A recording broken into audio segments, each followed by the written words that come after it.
when the parents say, "Hey, உனக்கு தெரியாதா அந்த ஆத்தங்கர மரமேனா you should see that spark in their eyes." ஆத்தங்கர மரமே அரச மர இலையே. ஒரு நாள் வந்து 24 மணி நேரம் இருக்கு இல்லையா? there was a time நான் வந்து 17-18 மணி நேரம் வேலை செஞ்சிருக்கேன். அது எப்படின்னா காஸ்ட் டிஃப்ரென்ஸ். நாங்கள் மலையாளிஸ், அவங்க வந்து தமிழ். ஸோ ஒன்று காஸ்ட் டிஃப்ரென்ஸு, ஒன்று இந்த இஷ்யூ. ஸோ இந்த ரிலேஷன்ஷிப் பற்றி ஓகே கல்யாணம் பண்ணலாம் அப்படின்னு டிசைட் பண்ணி வீட்டில் இந்த மேட்டர் சொன்னப்போ அவங்க சுத்தமாக ஒத்துக்கல.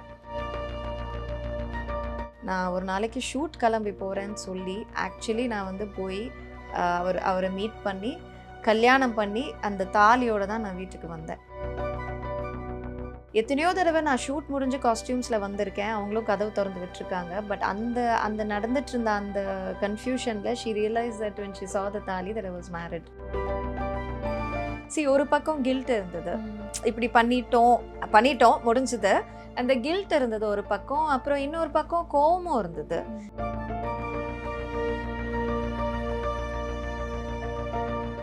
எப்படி இருக்கு மேம்? லைக் இவ்வளோ வருஷத்துக்கு அப்புறம் இந்த பாட்டுலாம் அவங்களோட பிளேலிஸ்ட்ல எல்லாரோட பிளேலிஸ்ட்ல பார்த்தாலும் இந்த பாட்டுலாம் கண்டிப்பா இருக்கும். ஸோ அவங்க வச்சிருக்காங்கும் போது how does it feel after all these years? It's definitely an evergreen number. I mean ஒரு 30-32 வருஷத்துக்கு அப்புறம் ஒரு பாடலை வந்து இன்னும் ஞாபகம் வச்சுட்டு கிளப்ஸ்லலாம் ரீமிக்ஸ்லாம் பண்ணுறாங்க. யூனோ இட்ஸ் லைக் பாங்கராவோடலாம் ரீமிக்ஸ் பண்ணி வந்து even the Gen Z kids are dancing. In fact நிறைய ஜென்சி கிட்ஸ்க்கு நான் யாருன்னு தெரியாது. பட் அந்த பாட்டு வந்த உடனே வந்து யூனோ என்னோட ஜெனரேஷன் ஆளுங்க, லைக் ஃபார் எக்ஸாம்பிள் இப்போ என்னோட ஃப்ரெண்ட்ஸ் வந்து அவங்களோட பசங்களுக்கு வந்து இன்ட்ரடியூஸ் பண்ணும்போது தேல்சே இவங்க வந்து நடிகை நிறைய படத்தில் நடிச்சிருக்காங்க அப்படின்னா ஓ அப்படின்னு யூனோ அந்த ஒரு டிஸ்இன்ட்ரெஸ்டட் லுக் வரும் ஜென்சி கிட்ஸில். ஓ ஏதோ பழங்காலத்து நடிகை அப்படின்னு. when the parents say, "Hey, உனக்கு தெரியாதா அந்த ஆத்தங்கர மரமேனா you should see that spark in their eyes." அது வரைக்கும் இந்த சாங் வந்து இத்தனை வருஷம் வந்து பாப்புலராக இருக்கும்னு நான் அப்போ நினைக்கல. But I think you know that proud feeling, நம்ம பாட்டு நம்ம நடித்த பாட்டு அப்படின்னு. ஸோ இன்னை வரைக்குமே ஆளுங்க என்னை பார்க்கும்போது என் பேர் ஞாபகம் வச்சுருக்காங்களோ இல்லையோ, நீங்கள் தானே அந்த ஆத்தங்கர மரமே அப்படின்னுவாங்க. தட்ஸ் அ குட் ஃபீலிங்ல நமக்கு கேட்கும்போது. கண்டிப்பாக மலையாளி எனக்கு நான் சொல்லணும்னா நான் இங்கே சொல்லாமல் இல்லை எனக்கு தெரியல, பட் அவங்க எடிட் பண்ணிக்குவாங்க. தும்பி பெண்ணே is my one of the favourite. அந்த படம் மண்ணாடியார் அந்த படம் சொல்லும் போது இட்ஸ் ஆப்வியஸ்லி கிளாசிக்ல. ஆமாம், அப்பாலாம் எனக்கு சொன்னது ஞாபகம் இருக்கு. இந்த மாதிரி அழகா இருக்காங்கல்ல, இவங்க தமிழ்ல நடிச்சிருக்காங்க, இந்த மாதிரிலாம் அப்பா பேசியிருக்காங்க. So it was so nice. அந்த பாட்டா இருந்தாலும் அழகா குழந்தையா குட்டியா இருந்தீங்க. அது டபுள் லக்குன்னு சொல்லுவாங்க தெரியுமா? 1993 தான் 2 படமும் வந்தது. ஸோ தமிழ்ல எப்படி கிழக்கு சீமையிலே பாப்புலர் ஆச்சோ அண்ட் அஃப்கோர்ஸ் ஆத்தங்கர மரமே பாப்புலர் ஆச்சோ, இட் வாஸ் சைமல்டேனியஸ்லி மலையாளத்துல தும்பி பெண்ணே பிகேம் பாப்புலர். ஸோ அது ஒரு பெரிய ஒரு லக்கு தான். ஆஃப்டர் ஆல் தீஸ் இயர்ஸ் ஒரு ரீஎன்ட்ரி கொடுக்கும்போது do you feel any pressure? No. ஏன்னா நம்ம நடிக்கிறது நிப்பாட்டி இருந்தோம்னா, ஸ்டாப் பண்ணியிருந்தோம்னா அந்த ப்ரெஷர் ஃபீல் பண்ணியிருப்போம். I was continuously acting in Singapore. It's a smaller setup there, but it's an amazing industry. அங்கேயுமே we have Tamil channel, we also have English. நான் இங்கிலீஷும் பண்ணுவேன். So you know when you and அழகான சில Rolle's எல்லாம் என்னோட கெரியரில் வந்து ரொம்ப அழகான ரொம்ப ஆழமான ரோல்ஸ் வந்து நான் ஆக்சுவலி சிங்கப்பூரில் பண்ணியிருக்கேன்னு தான் நான் சொல்லுவேன். ஸோ சுழல் வந்து is going to be like எப்படி சொல்கிறது, அந்த நம்ம ரேட் பண்ணுவோம் இல்லையா, like number 1, number 2, number 3, number 4. So இங்கே பொறுத்த வரைக்கும் I am going to put சுழலோட அந்த மாலத்திமா character is number 1 in terms of performance. So நடிக்கிறது ஸ்டாப் பண்ணியிருந்தா எனக்கு திருப்பி வந்து டிரான்சிஷன் பண்ணுறதுக்கு கஷ்டமாக இருந்திருக்கும். இட் வாஸ் அந்த நடிக்கிற அந்த ஜேர்னி தொடர்ந்து அப்படியே இத்தனை வருஷம் வந்ததுனால அப்சல்யூட்லி நோ, நடிக்கிறதுக்கு நர்வஸ்னஸ் இல்லை. செட்டில் போகும்போது எத்தனை ஆளுங்க இருக்காங்கன்னு பார்த்தப்ப தான் லைட்டாக நர்வஸ் ஆகிட்டேன். பிகாஸ் சிங்கப்பூர்லலாம் வந்து ஒரு செட்டில் 20 பேர் தான் இருப்பாங்க. அவ்வளோதான் அந்த இண்டஸ்ட்ரி. எங்களுக்கு அசிஸ்டன்ஸ் எல்லாம் கிடையாது. நாங்களே தான் பேக்கை தூக்குவோம், நாங்களே தான் டச்சப் பண்ணிக்குவோம், யூனோ நாங்களே தான் வந்து சாப்பாடெலாம் வந்து அங்கே வாங்கி வச்சுருப்பாங்க நாங்களே. So that's a working atmosphere there. இங்கே வந்துட்டு ஃபர்ஸ்ட் டே 135-140 பேர் செட்டில். அதை பார்த்து நான் வந்து ஓ மை காட், இப்படி ஒரு செட்டப்பில் தான் நான் அந்த காலத்தில் ஒர்க் பண்ணிட்டு இருந்தேன். It was like deja vu all over again. So மற்றபடி நர்வஸ்னஸ் எல்லாம் ஒன்றும் இல்லை. இல்ல. ஸோ அப்ப இந்த கல்யாணம் முடிச்சு நம்ம அந்த லெக்சரரா நடுவுல பண்ணிட்டு இருந்த சமயம் அந்த மாதிரி எப்படி ஃபேமிலி ஹேண்டில் பண்றது எப்படி இருந்துச்சு உங்களுக்கு? குழந்தை வந்துருச்சு. இந்த பேரண்டிங்கும்போது நம்ம பொண்ண இப்படிதான் வளர்க்கணும், நம்ம குழந்தை இப்படிதான் வளர்க்கணுங்கிற என்ன ஐடியா இருந்துச்சு உங்களுக்கு? அண்ட் எப்படி எல்லாமே ஹேண்டில் பண்ணிட்டு வந்தீங்க? See, I think every mother learns it on the job. ம். அதுதான் உண்மை. ஓகே, அஃப்கோர்ஸ் நமக்கு ஃபேமிலி சப்போர்ட் இருக்கும். குழந்தை எப்படி தூக்கணும், எப்படி குளிப்பாட்டணும், இதெல்லாம் ஆரம்ப கட்டத்தில் நமக்கு சொல்லி தரதுக்கு நம்ம அம்மா, நம்ம மாமியார், சுற்றி இருக்கிற அண்ணி, whoever is there will help us out. இல்லைன்னு இல்லை. பட் காலப்போக்கில் வந்து லைக் எனக்கு ஐவ் ஆல்வேஸ் வாண்டட் டு என் பொண்ணுக்கு வந்து ஒரு அம்மாவாக மட்டும் இல்லாமல் எனக்கு அவளோட ஒரு ஃப்ரெண்டாக இருக்கணும்னு அந்த ஒரு தாட் ப்ராசஸ் எனக்கு எப்போவுமே இருந்திருக்கு. அவங்களுக்கு வந்து மரியாதை தான் என் மேலே இருக்கணும் தவிர பயம் என் மேலே இருக்கக்கூடாது. நான் என் பொண்ணை கை நீட்டி அடித்தது கிடையாது. சில நேரம் கோவம் வரும்போது கொஞ்சம் ஏதாவது சொல்லுவேன். பட் அப்படின்ட்டு வந்து ரொம்ப கத்துறது. ஏன்னா I believe that when you give them that space and also when you treat them like they're a friend, நாளைக்கு என்னவா இருந்தாலும் நம்ம கிட்ட வந்து ஷேர் பண்ற அந்த தைரியம் அவங்களுக்கு இருக்கும். இல்லைன்னா என்ன பண்ண போறாங்க, ஃப்ரெண்ட்ஸ் கூட ஷேர் பண்ணிக்க போறாங்க. So today we have a beautiful relationship. அது வந்து ஐ ஜஸ்ட் ஃபீல் லைக் ரொம்ப நம்ம கண்ட்ரோல் பண்ணும்போது ஓகே, நம்ம பசங்களை வந்து நம்ம கைட் பண்ணணும். பட் கைட் பண்ணுறதுக்கும் கண்ட்ரோல் பண்ணுறதுக்கும் நிறையா வித்தியாசங்கள் இருக்குது. நான் நம்புகிறேன். இது நான் வந்து ஜெனரிக்காக நான் பேசல, நான் என்னை பற்றி மட்டும்தான் பேசுகிறேன். ஏன்னா பேரண்டிங் வந்து ஒவ்வொருத்தவங்களுக்கும் அவங்க புரிதல் வேறையாக இருக்கும். I wanted to guide her more and not control her. அதில் நான் சக்ஸஸ்ஃபுல்லாக இருக்கேன்னு நான் நினைக்கிறேன். Today I feel like we have a beautiful friendship. இன்னைக்கு வந்து எது நடந்தாலும் ஃபர்ஸ்ட்டு ஹஸ்பண்ட் கிட்ட சொல்கிறேனோ இல்லையோ என் பொண்ணு கிட்ட சொல்லிடுவேன் நான். Yes, anything and everything I share with அங்க பொசசிவ்னஸ் வருமா கொஞ்சம்? எங்க ஹஸ்பண்ட் ஹஸ்பண்டுக்கு எங்க வரப்போகுது? ஹஸ்பண்டுக்கெல்லாம் என்ன இது பொசசிவ்னஸ்? நோ இல்லை, இட்ஸ் a ஃபேமிலி நியூக்ளியா இல்லையா? ஸோ பேச்சுக்கு சொல்கிறேன். லைக் ஃபர்ஸ்ட் வந்து பொண்ணுக்கிட்ட சொல்லணும்னு தோணும், ஆஸ் அ ஃப்ரெண்ட். அப்புறம் தான் ஹஸ்பண்ட் கிட்ட சொல்லுவேன். அந்த மாதிரி நிறைய இன்ஸ்டன்சஸ் இருக்கு. ஒர்க் எப்படி, அந்த லெக்சரர் பயணம் எப்படி இருந்துச்சு? எப்போ ஆசை இருந்துச்சு அவங்களுக்குள்ள லெக்சரர் ஆகணும்?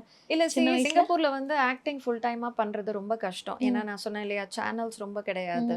தமிழ் சேனல் ஒன்று இருக்குது, இங்கிலீஷ் ஒன்று இருக்குது. ஸோ நம்ம வந்து ஃபுல் டைமாக நம்ம ஒரு ஆர்டிஸ்டாக இருக்கணும்னா அங்கே வந்து கொஞ்சம் கஷ்டம் தான். ஸோ யூஸ்வலாக அங்கே என்ன பண்ணுவாங்கன்னா, ஆர்டிஸ்டாக இருக்கிறவங்க 90% ஒரு ஃபுல் டைம் ஜாபில் இருந்துட்டு இதை பேஷனாக ஃபாலோ பண்ணி பார்ட் டைமாக பண்ணுறவங்க ஒரு 10 to 15% தான் ஃபுல் டைம் ஆக்டர்ஸாக இருக்காங்க. அதிலே வந்து இருக்கிற மாதிரி.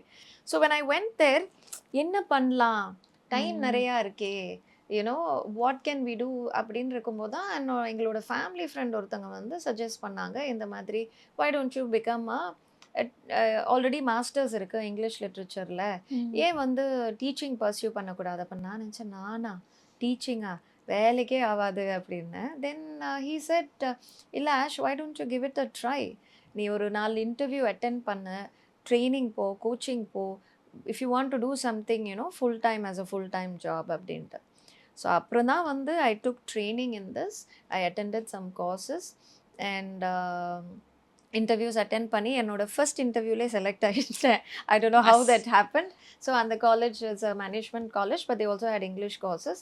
ஐ ஸ்டில் ரிமெம்பர், நான் முதல் நாள் when I walked into my class, training பண்ணியாச்சு, கோர்ஸ் எல்லாம் அட்டென்ட் பண்ணியாச்சு, நல்ல டிஸ்டிங்ஷன்லாம் வாங்கியாச்சு, இன்டர்வியூவில் பாஸ் ஆச்சு, நமக்கு வேலை கிடைச்சிருச்சு. ஆனால் நம்ம தான் டீச் பண்ணதே இல்லையே. அப்போ தான் நினச்சேன், இது எப்படி? Then I literally told myself, எவ்வளவோ ரோல்ஸ் பண்ணியிருக்கேன், எத்தனையோ தடவை கேமரா முன்னால் நின்று இருக்கேன், இது ஒரு role. You're a lecturer today, walk in with confidence. And I still remember my entire first week நான் சொல்லிட்டேன், இது உன்னோட ரோல், இதை you going to pull it off to the best of your ability. And of course நான் படித்த படிப்பும், of course நான் எடுத்த கோர்ஸும், டீச்சர்ஸ் ட்ரைனிங் கோர்ஸ் எல்லாமே வந்து எனக்கு துணையாக இருந்துச்சு. அதுக்கப்புறம் அந்த 13 இயர்ஸ் ஜேர்னி எப்படி போச்சு? 13 இயர்ஸ், அதுவும் வந்து எனக்கு எவ்ரி 3 months எனக்கு வந்து ஸ்டூடெண்ட் பேட்ச் மாறும். ஸோ என்னோட கிளாஸ் வந்து anyway between 25 to maximum 40 students, அதுக்கு மேலே போக மாட்டாங்க, அதான் கோஹார்ட். ஸோ இமேஜின் அந்த ஒவ்வொரு 3 monthsம் இந்த புதுசாக ஸ்டூடெண்ட்ஸ் வர்றதும், நம்ம அவங்கள வந்து இம்பார்ட்டிங் நாலேஜ் டு தெம், அவங்கள ட்ரெயின் பண்ணுறதும், அவங்கள மோல்ட் பண்ணுறதும், இட் வாஸ் லைக் மைண்ட் ஐடலாகவே இருக்க முடியாது. அது மட்டும் இல்லை, it's not just teaching, exam paper set பண்ணோம், கரெக்ஷன்ஸ் பண்ணோம், நிறைய வேலைகள். Presentations is a lot to do. அது லைஃப் வந்து ஒரு பயங்கர ஒரு இன்ட்ரெஸ்டிங்கான ஒரு காலகட்டத்தில் அப்படியே போயிட்டு இருந்தது. அதோட சேர்த்து ஹவுஸ் ஒய்ஃபு, அதோட சேர்த்து டான்ஸ், அதோட சேர்த்து நடிப்பு, அப்படி பயணம் அப்படியே இன்ட்ரெஸ்டிங்காக போச்சுன்னு தான் சொல்லலாம். அங்க ஹெக்டிக்கா இருந்த ஏதாச்சும் மூமெண்ட் இருக்கா? இல்ல என்னால அதெல்லாம் முடியாதுன்னு இல்ல நிறுத்திடுவாங்க. ஒரு காலகட்டத்துல இப்போ ஒரு நாள் வந்து 24 மணி நேரம் இருக்கு இல்லையா? there was a time நான் வந்து 17, 18 மணி நேரம் வேலை செஞ்சிருக்கேன். அது எப்படின்னா எல்லாம் ஒரே டைம்ல வந்துரும். ஸோ ஒரு குயிக் எக்ஸாம்பிள் சொல்லணும்னா, அந்த 18 மணி நேரம் டே எனக்கு எப்படி இருக்கும்னா, எனக்காக வந்து எனக்கு கிளாஸ் இருக்குன்னு சொல்லி எனக்கு ஷூட் வந்து நான் 4 AM கால் டைம் வைப்பாங்க. So that before I go to college I can do a few scenes. ஸோ அந்த மாதிரியெல்லாம் ப்ரொடக்ஷன் ஹவுசஸ் வந்து என்னை ஹெல்ப் பண்ணியிருக்காங்க. ஸோ இமேஜின் 4 AM கால் டைம்க்கு நான் எத்தனை மணிக்கு எழுந்திரிக்கணும்? 2:30 I will wake up, I will get ready, I will go to location. 4 o'clock call time, we will work until என்னோட class starts at 8 AM. 7 o'clock வரைக்கும் ஒரு சீன் பண்ணிட்டு லொக்கேஷன்ல இருந்து I will take a cab to my, அப்போ கேப்ல தான் makeup, ஏன்னா யாருக்கும் தெரியாது நான் நடிக்கிறேன்ட்டு. ஸோ மேக்கப் எல்லாம் கழட்டிட்டு எல்லாம் தொடச்சிட்டு இன்னும் பிரிம் அண்ட் ப்ராப்பராக லெக்சரராக பேக் எல்லாம் எடுத்துட்டு கிளாஸ்க்குள்ளே போய் கிளாஸ் வந்து I use to have a morning batch and an afternoon batch. என்னோட வேலை வந்து 3 மணிக்கு முடியும். 3 மணிக்கு முடிஞ்ச அடுத்த கையோட டான்ஸ் ரிஹர்சல் இருக்கும் ஷோக்கு. Then I use to like either dance rehearsal இருக்கும், கிளாஸ் இருக்கும், இல்லைனா I had to go back to location to do 1 more scene or 2 more scenes. I will work till 10 o'clock. திருப்பி வீட்டுக்கு போயிட்டு டின்னர் அது இதெல்லாம் முடிச்சுட்டு அப்புறம் கரெக்ஷன்ஸ் இருக்கும் பண்ணுறதுக்கு. அதை கரெக்ட் பண்ணி there were days when I was sleeping like 2-3 hours. So அது ரொம்ப நாள் போச்சு அந்த மாதிரி ஒரு இது. only later on வந்து as I entered middle age, it's கொஞ்சம் ஹெல்த்தை வந்து லைட்டாக அந்த டயர்ட்னஸ் வந்து ஃபெட்டிக் அண்ட் டயர்ட்னஸ் வந்து, ஏன்னா நம்ம இளம் பருவத்தில் இருக்கிற எனர்ஜி நமக்கு வந்து கொஞ்சம் கொஞ்சமாக டிப்ளீட் ஆகிடும். எவ்வளோதான் எனர்ஜெட்டிக்காக இருந்தாலும் ஒரு சர்டன் பர்சன்டேஜ் கம்மியாயிடும் இல்லையா? ஸோ அப்போ தான் வந்து ஐ டிசைடட் ஓகே, இது வந்து எல்லாமே நான் வந்து I can't do justice to everything always. So ஏதாவது ஒன்று I have to start balancing சொல்லி தான் then I started slowing down my schedules. அப்புறம் இப்போ கொஞ்சம் ஓகேவா தான் போயிட்டு இருக்கோம், பிரச்சனை. இப்போ டீச் பண்ணல, because I've taken a temporary break. ஏன்னா இந்த செகண்ட் அந்த ரீஎன்ட்ரின்றதுனால ரொம்ப வருஷம் டீச் பண்ணதுனால என்ன ஆகிடும்னா, சில காலேஜஸில் தே வில் கால் யூ அ கோ-லெக்சரர்னா நம்ம வந்து வேலை விட்டு போனாலுமே ஒரு couple of months couple of years கழிச்சு நம்ம மறுபடியும் வேலைக்கு சேரணும்னா அவங்க உடனே எடுத்துக்குவாங்க வித்தவுட் எனி இன்டர்வியூஸ். ஸோ நான் ஆல்ரெடி அந்த காலேஜில் ஒரு கோ-லெக்சரராக என்னை ஐடென்டிஃபை பண்ணிட்டாங்க. ஸோ அது இருக்கட்டும் அங்கே ஏன்னா second entry, this is a reentry, we don't know how it's going to go. நான் பாசிட்டிவாக இருக்கேன், நல்ல வாய்ப்புகள் வரும் அப்படின்ட்டு. ஒரு வேளை இது ஒர்க் அவுட் ஆகலைன்னா எனக்கு வந்து அங்க ஒரு ரீஎன்ட்ரி, அதேதான் டீச்சிங்ல ரீஎன்ட்ரி. ஓகே, காதல் கதைக்கு உங்களோட காதல் கதை அண்ட் இந்த பிரச்சனைகள் ஃபேஸ் பண்ணது நீங்க சொல்லியிருந்தீங்க. மூவி இண்டஸ்ட்ரியில இருந்ததுனால பேரண்ட்ஸ் சைடு லைக் ஒரு தயக்கம் இருந்துச்சுங்கிறது. இல்ல யாரு என்னோட பேரண்ட்ஸ்க்கா? அவங்க பேரண்ட்ஸ்க்கு எந்த my father in law had passed on, அந்த சைடுல எந்த பிரச்சனையும் இல்லை. பிரச்சனை என் சைடுல தான் இருந்தது. அது எப்படி அது இல்ல ஒன்றும் இல்லை, it was a long distance relationship. ஒரு ஷூட்டுக்காக சிங்கப்பூர் போனப்போ இவர் அங்கெல்லாம் வந்து அப்போல்லாம் ப்ரொடக்ஷன் ஹவுசஸ் கிடையாது. ப்ரொடியூசருக்கு தெரிஞ்ச ஃபேமிலி மெம்பர்ஸ் எல்லாம் வச்சு தான் ஷூட்டே நடக்கும். ஸோ அந்த ப்ரொடியூசரோட நெவ்யூ தான் இவர். அண்ட் ஆல்சோ வேறு சில யங்ஸ்டர்ஸ் எல்லாம் ஷூட்டில் ஹெல்ப் பண்ணிட்டு இருந்தாங்க. ஸோ எல்லார் கூடயும் ஃப்ரெண்ட்ஷிப் தான் முதல்ல வந்து உருவானது. ஸோ அதுக்கப்புறம் தான் என்ன சொல்லுவாங்கல்ல, அது காதெல்லாம் மலர்ந்தது அப்படின்வாங்க. ஸோ அது ஒரு 5 years வந்து 4.5 years வந்து அது லாங் டிஸ்டன்ஸ் ரிலேஷன்ஷிப்பாக இருந்தது. வீட்டுக்கு தெரியாம தான். என்னன்னா காஸ்ட் டிஃப்ரென்ஸ், நாங்கள் மலையாளிஸ், அவங்க வந்து தமிழ்.